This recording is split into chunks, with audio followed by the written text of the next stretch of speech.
The deployment of the South African National Defence Force to several of Eskom's power stations has been met with mixed reaction. As you heard there from Solima Paila, the Secretary General, the General Secretary of the SACP, telling Bradan Moyane that they welcome this move, but they find that it was unnecessary had Eskom been looked after in the first place. Now, there has been several incidents of theft and sabotage at various power stations recently.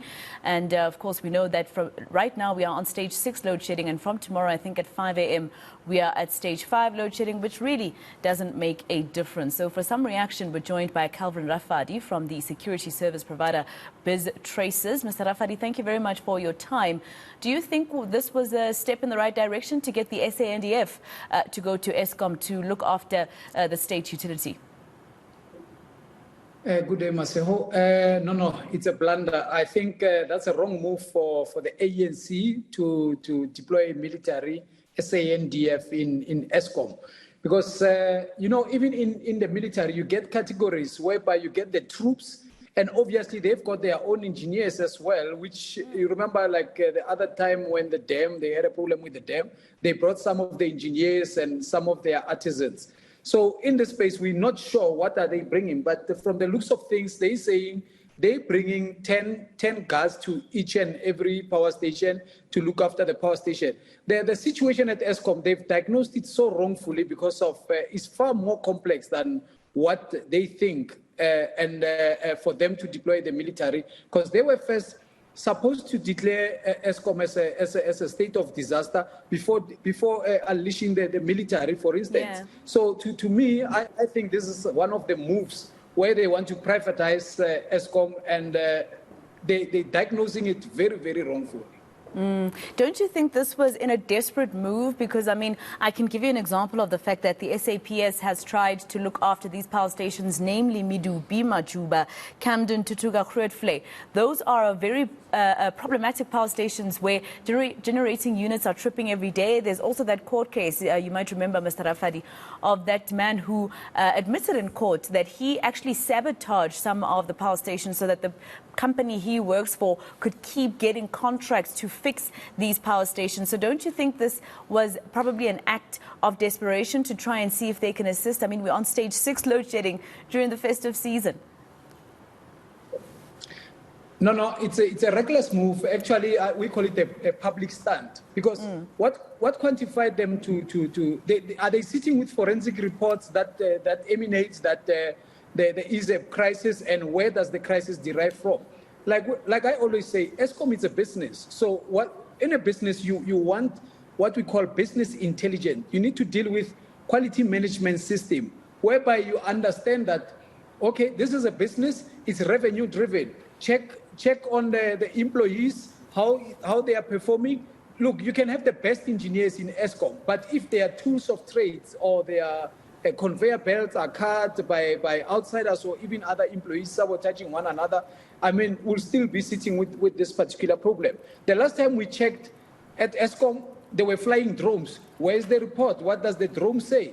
And to be quite honest with you, Eskom, they've got crime intelligence and state security all the time on their national key points that are monitoring and compiling reports, to a point that even in the deputy president's office, they've got a net joint, a tax team or a commission. No, it's actually a tax team, net joint. Where are their reports? What quantified them to even unleashing the military? So it shows that these people are not pulling in one direction, and they make reckless deployments like this.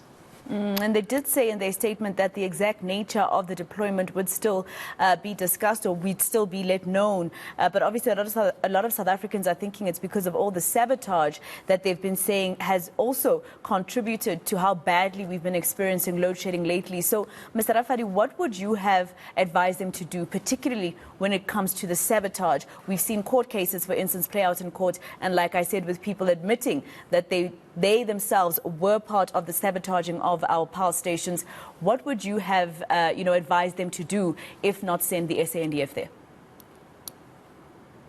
Well, my first advice to Eskom, they need to add a member who's an accredited fraud examiner in their space of board members, because those people, perhaps, they will now come with what we call, they will come with, in the procurement system, the triple PFMA, the BEE structure, because what these people, they do, they collude, they break the power station so that they can come and supply components and parts at Eskom. And obviously, most of those parts, they are not even original equipment manufacturers. They just supply some Paris parts which don't even have warranty and guarantee. So what I'm saying is we need to look at procurement, especially in the power stations, because the reason why there's no security at Eskom, these people, they sabotage so that they can come back and make money and make extra money for themselves. So it's all procurement driven. We need somebody who understands the space. Just lastly and very shortly, Mr. Rafadi, if they had said that Eskom declared Eskom a state of disaster and then deployed the army there, would you agree with that step? No, I wouldn't agree with that. Still, okay. Because that's what I'm saying. You need forensic report to come to that conclusion to declare it a state of disaster. You know, let's take a quick one, for instance. You don't think it's a state of disaster?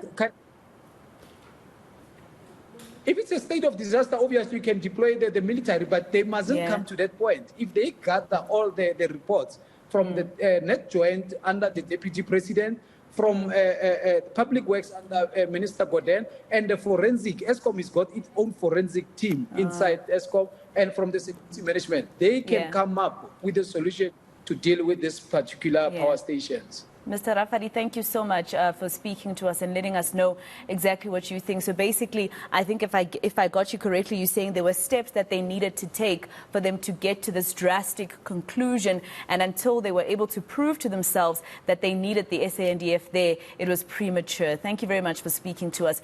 Calvin Rafadi, a forensic investigator at Bizz Tracers.